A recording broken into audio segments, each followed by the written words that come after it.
Class 12th biology के सभी student का मैं आज इस ऑनलाइन वीडियो में स्वागत करता हूं और आपकी जो क्लासेस हैं फ़िलहाल तो अभी तक ऑनलाइन चल रही हैं, लेकिन इस ऑनलाइन क्लासेस में भी मैं काफ़ी कुछ सिखाने वाला हूं। इसलिए ऑनलाइन आकर आप लोगों को वीडियो पूरी प्रॉपर देखनी पड़ेगी और चैनल अगर आप लोगों ने सब्सक्राइब नहीं किया है तो चैनल को ज़रूर सब्सक्राइब कर लें और लेटेस्ट नोटिफिकेशन इसी प्रकार की वीडियो पाने के लिए बेल आइकन प्रेस करना बिल्कुल मत भूलें। तो आज की इस वीडियो में आप लोगों को इंट्रोडक्शन अबाउट द सिलेबस, मतलब पूरे साल आप लोगों को कितना कुछ पढ़ना है ये सभी कुछ आप लोगों को इसी वीडियो के माध्यम से पता चलेगा।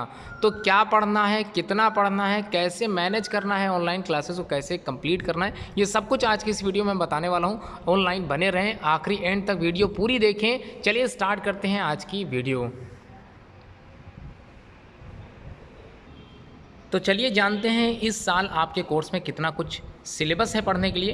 तो यहाँ पर आप लोगों को सबसे पहला काम, इंपॉर्टेंट काम जो करना है, अपने रजिस्टर पेज में सबसे पहला जो इंडेक्स पेज होता है उसको फिल कर लेना है। पूरे चैप्टर्स आप लोगों को लिख लेने हैं। जैसे जैसे कंप्लीट होता जाए वैसे वैसे आप उसमें डेट लिख सकते हैं, डेट मेंशन करके, और टीचर से साइन कराना बिल्कुल मत भूलें। तो जैसे जैसे कंप्लीट होता जाए टीचर से साइन जरूर कराएं।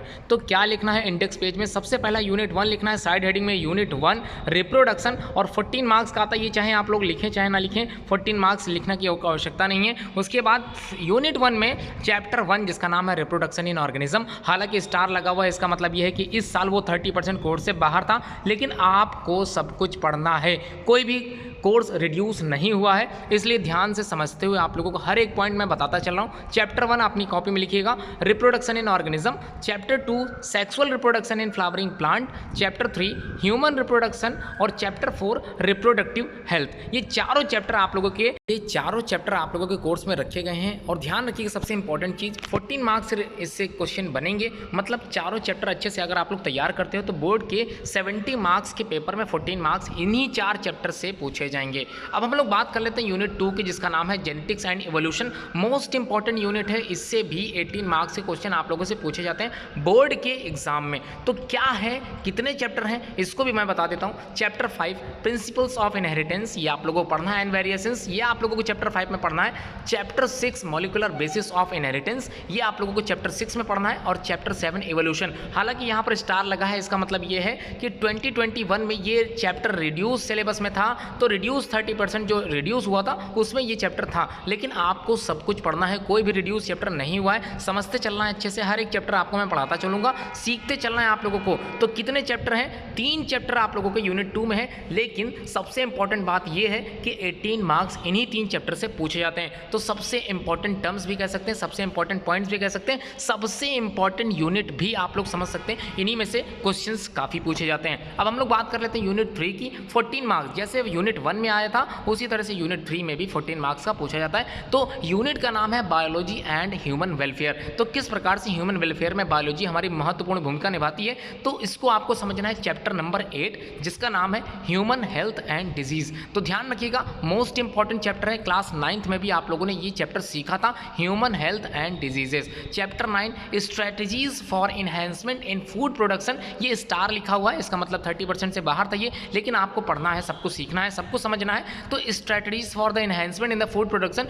क्लास 9th में सबसे लास्ट चैप्टर आप लोगों ने पढ़ा होगा। अगर याद है तो अच्छी बात है, उसी को मैं और आगे बढ़ाऊंगा, अच्छे से समझाऊंगा। उसके बाद चैप्टर नंबर 10, तो 10 में माइक्रोब्स इन ह्यूमन वेलफेयर के बारे में आप लोगों को काफ़ी कुछ सीखना है। तो चैप्टर 10 अच्छे से समझना है, माइक्रोब्स के बारे में, डिफरेंट टाइप्स के जो माइक्रो ऑर्गेनिज्म है वो हमारे जीवन में किस प्रकार से उपयोगी साबित हुए हैं, ये आप लोगों को चैप्टर 10 में मैं पढ़ाऊंगा। उसके बाद यूनिट 4 10 मार्क्स का आता है, मोस्ट इंपॉर्टेंट है, ध्यान रखिएगा। सिर्फ और सिर्फ 2 ही चैप्टर हैं, इसलिए सिर्फ मार्किंग सिस्टम को मत दिमाग में रखिए। 10 नंबर भी अपने आप में बहुत हैं, 2 चैप्टर 10 नंबर दिलाएगा, अच्छे से समझना है। तो यूनिट 4 का नाम है biotechnology and it's applications, 10 marks का आता है। चैप्टर 11 है बायोटेक्नोलॉजी प्रिंसिपल्स एंड प्रोसेसेस, और उसी के बाद इसकी क्या है, एप्लीकेशंस आप लोगों को सीखनी है चैप्टर नंबर 12 में। तो biotechnology and it's applications chapter number 12 में सीखना है। उसके बाद यूनिट 5 14 मार्क्स का है, मतलब पहला यूनिट, 3rd यूनिट और 5th यूनिट बिल्कुल सिमिलर हैं, सारे क्वेश्चन इसी तरह पूछे पूछे जाएंगे।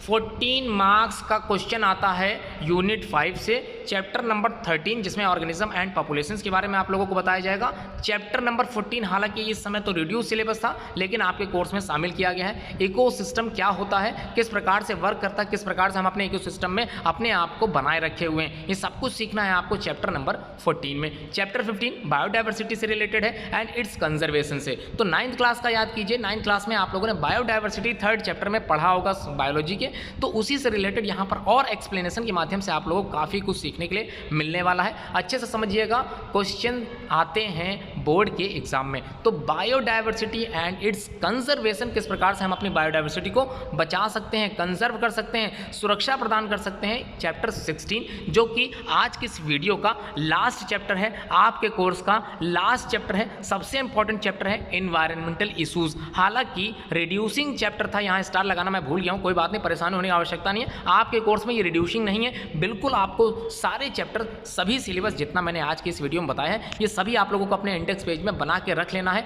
उसको अच्छे से मेंटेन कर लेना है। इंट्रोडक्शन पेज में आप लोग ध्यान रखिएगा, name, class, roll number, subject, उसके बाद जो सब्जेक्ट टीचर का साइन होता है, क्लास टीचर का साइन होता है, नाम होता है, वो सबको जरूर लिखें, लास्ट में प्रिंसिपल साइन जरूर करें। इसका मतलब है इंट्रोडक्टरी पेज पूरा मेंटेन होना चाहिए, इंडेक्स पेज पूरा मेंटेन होना चाहिए। जैसे जैसे चैप्टर कंप्लीट कराता जाऊं, आप लोग अच्छे से समझते चलें, सीखते चलें और याद जरूर करते चलें, जिसमें हर एक टॉपिक आप लोगों को क्लियरली समझ में आना चाहिए। हर एक वीकली टेस्ट होगा, आप लोगों को सबसे इंपॉर्टेंट बात मैं बताने जा रहा हूं, वीकली जो टेस्ट होगा, एक चैप्टर कंप्लीट होने के बाद मैं वीकली टेस्ट लेता हूं, मतलब 6 दिन की क्लासेस होगी, मैं वीकली टेस्ट संडे को भी ले सकता हूं, सैटरडे को भी ले सकता हूं, जैसे मुझको लगेगा कि नहीं मुझको टेस्ट लेना है, मैं टेस्ट ले सकता हूं। इसलिए वीडियो प्रॉपर देखें, अच्छे से समझते चलें। कहीं कोई डाउट हो तो कमेंट बॉक्स में कमेंट करके आप लोग पूछ सकते हैं, व्हाट्सएप के माध्यम से पूछ सकते हैं। सभी के पास ग्रुप में सभी लोग ऐड हैं, अगर कोई बच्चा ऐड नहीं हो पाया है तो वो जरूर बताएं। तो समझना क्या है, सबसे इंपॉर्टेंट बात ये है कि आप लोगों को अच्छे से बायोलॉजी कंप्लीट करनी है, क्योंकि 90+ स्कोर करते हैं सभी बच्चे बायोलॉजी में, क्योंकि थ्योरेटिकल पोर्शन होता है और काफ़ी कुछ सीखने वाला होता है, काफ़ी कुछ आसानी होती है इसमें सीखने के लिए। तो अच्छे से सीखना है, क्योंकि अगर आप लोग आगे नीट में अगर जाना चाहते हैं तो बायोलॉजी एक मजबूत सब्जेक्ट है, इसको जरूर से जो है सीखते चले। धन्यवाद पूरी वीडियो देखने के लिए।